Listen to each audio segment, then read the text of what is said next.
scientifically it's proven that guys who are not head over heels just spark up a kind of curiosity in the ladies, and that's something you might want to consider. So people who are just really sincere and they just try too hard, they end up jeopardizing their chances many times. And that's why sometimes you wonder why all the bad guys seem to be having no problem at all dating who they want and all of that, and the good sincere guys are asking ladies out, I mean church girls and all of that, and no one is agreeing. Maybe because you're all over her. Notice me, you're jumping like this. Pick me, pick me. I'm a Christian, so it's Christian to be nice, it's Christian to be kind, but hey, it is also Christian to have your confidence in God. You shouldn't idolize anybody, and especially not the lady that you're trying to meet. The film begins in the near future, where humanity lives in a technologically advanced, dystopian society. The government requires that everyone receive an ocular implant that records everything they see. The implant provides an augmented reality head-up display to the user with information about anyone and anything they may see, as well as recording the user's view. Ads can play directly into their heads, and users can try on things in augmented reality. In this world, investigations into crimes rely on detectives reviewing this recorded video and assessing whether an alleged perpetrator is innocent or guilty. Sal Friedland, a detective with the Metropolitan Police Force, crosses paths with a young woman who appears to trigger a glitch in his ocular implant, as no data about her is retrieved. Though surprised, Sal makes his way to work. A man appears at the police station asking for his missing son. Sal informs him that he was detected in the ether, the internet, an hour ago, and questions if he wants to see it. Though hesitant, the father admits he wants to see, and Sal shares the video of the man jumping from a building. The father breaks into a sob. Another woman appears, asking about an expensive piece of jewelry that she'd misplaced in a hotel bathroom. She suspects the maid, but Sal reveals that when the maid appeared, the jewelry was already gone. Once the woman leaves, Sal's partner comments on how Sal willingly concealed the footage from moments prior, which shows the maid picking up the bracelet. But Sal replies that the maid only sold it to pay her rent, and he doesn't like the rich woman's attitude.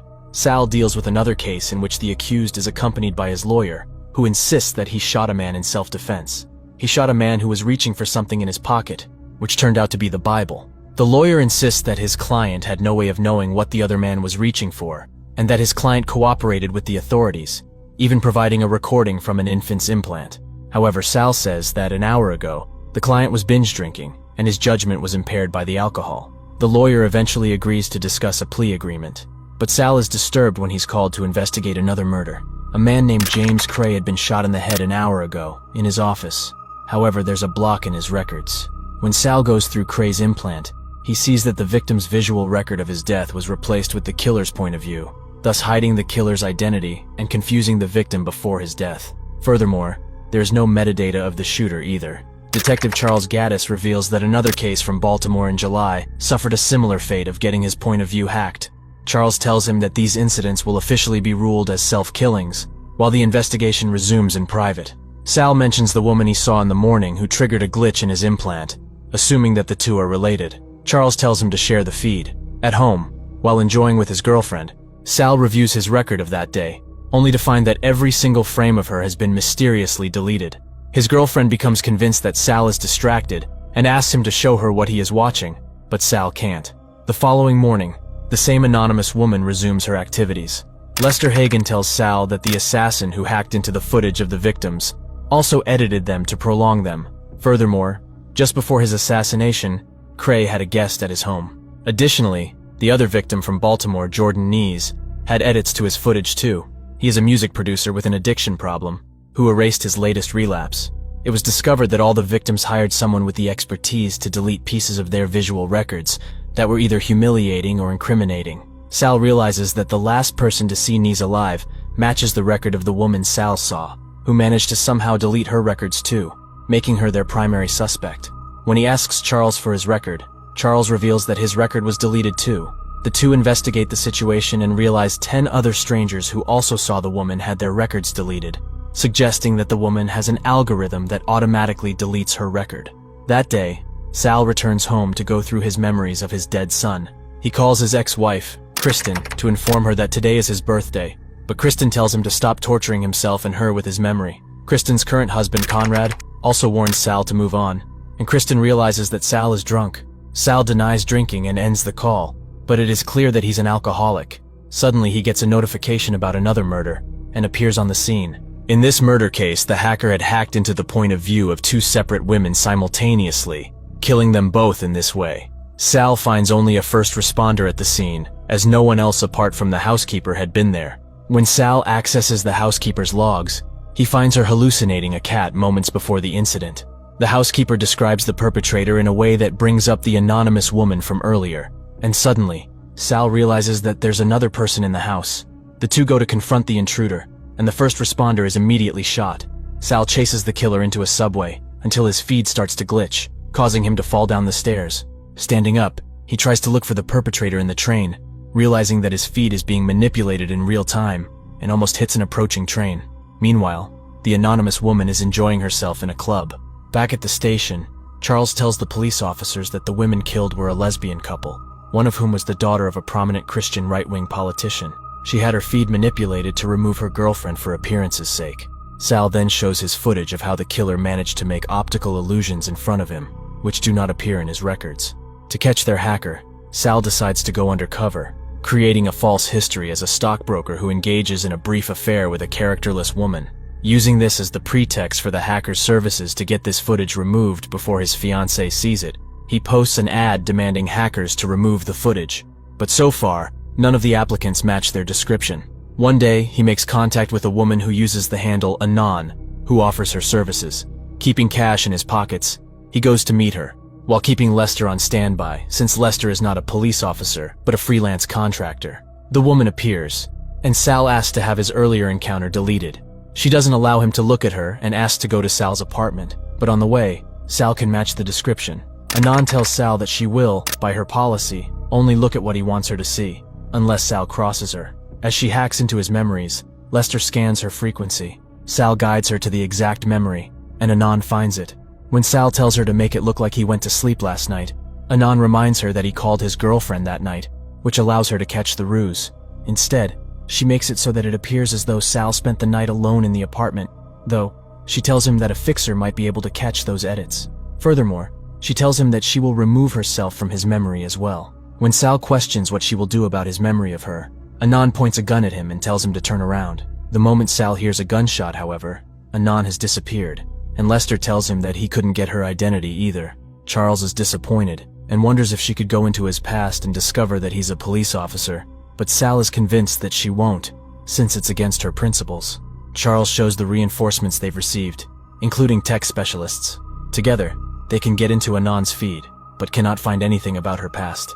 They see her apartment and notice that her gun matches that of the assassin. Anon is careful where she looks, not giving many clues about her location, and goes through her bedtime routine before jumping into her bed. They notice her enter the ether by bypassing all the protocols, and she's seeing through the eyes of Jesper Nix, a money-laundering art dealer who is dealing with Max Keener, a known forger purchasing a forged painting.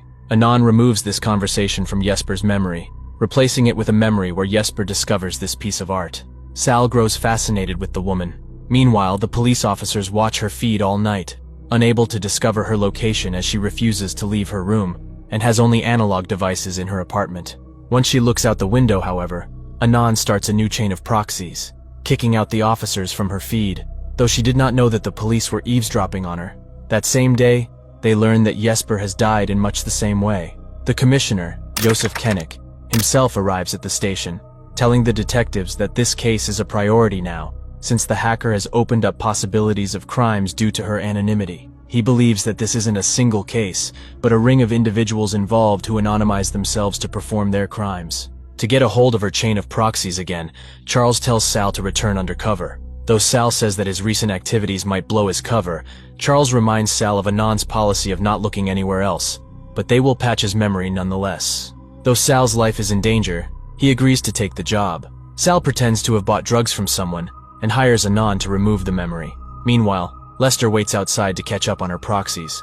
Anon believes that Sal did it as an excuse to see her, and asks why he didn't do the powder. Sal says he's waiting for an occasion, but she tells him to try a few lines while she erases his memory, and does the deed with him. Sal questions why she does this, and whether she has an agenda, but Anon says he's got the wrong girl. Sal continues to probe into her past, and though Anon comments that he asks a lot of questions, she eventually reveals that she started burning her digital footprint when she was 18, and didn't stop until she had replaced everything with analog devices.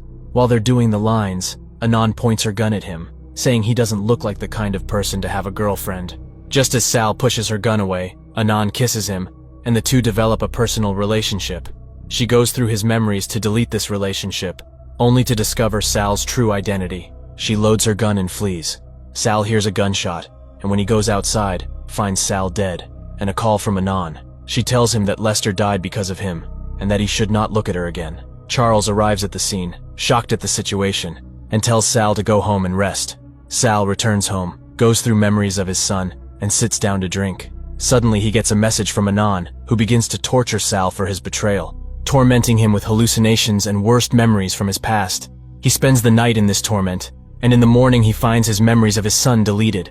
He calls Kristen to ask her to send him any picture of their son, but she finds them deleted as well. Sal walks outside, plagued by the hallucinations, and starts shooting randomly until his neighbor brings him to his senses. He is about to walk towards an elevator, only to find nothing beneath. While out driving, his implant tells him that all is clear, but when Sal drives, he crashes his car in a busy intersection. He meets Charles to inform him about his mental situation, who tells him that the police are hiring more hackers to solve this case, and Sal should rest. Suddenly, a detective arrives to inform him that there's a warrant out on Sal because his neighbor has turned up dead with a bullet from Sal's gun in him. They go through his memories, only to find Sal shooting the gun, though Sal denies it, and demands an autopsy report. Though the police discovered a bullet from Sal's 9mm, the wound is not that of a 9mm gun, but they reject his explanation, order him off the case, and place him under house arrest, with constant surveillance. When Sal arrives home, his footage is being spied on by police officers, and he secretly places his gun in his holster, goes to bed, and closes his eyes. With his eyes closed, however, Sal starts walking, giving the illusion that he's asleep, and knocks out the police officer spying on him. Sal tracks Anon to her apartment, but Anon is waiting for him. She is aware that the police officers are spying on her. Sal tells her that she is being investigated for multiple murders. She reveals that she already knows this, and that she is being framed by another hacker with a similar skill set. Anon shows Sal her video record of the second operation, in which Lester was killed, seeming to prove that she is innocent because she saw him dead when she was fleeing. When Sal questions whether this is her authentic record or forged, she says she can't confirm or deny it, but the other hacker might already be seeing through his eyes or hers, meaning neither of them is safe anymore. After showing Sal her records, she flees again. Charles arrives at the scene to confront him about his behavior, but Sal tries to convince him that there's another killer involved.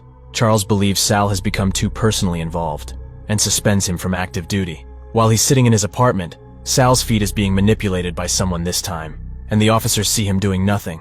Meanwhile, Anon establishes contact with Sal, warning him that someone is coming for him, and makes her way towards him. Suddenly, Sal's point of view gets hacked, and the actual killer attempts to send him to heaven.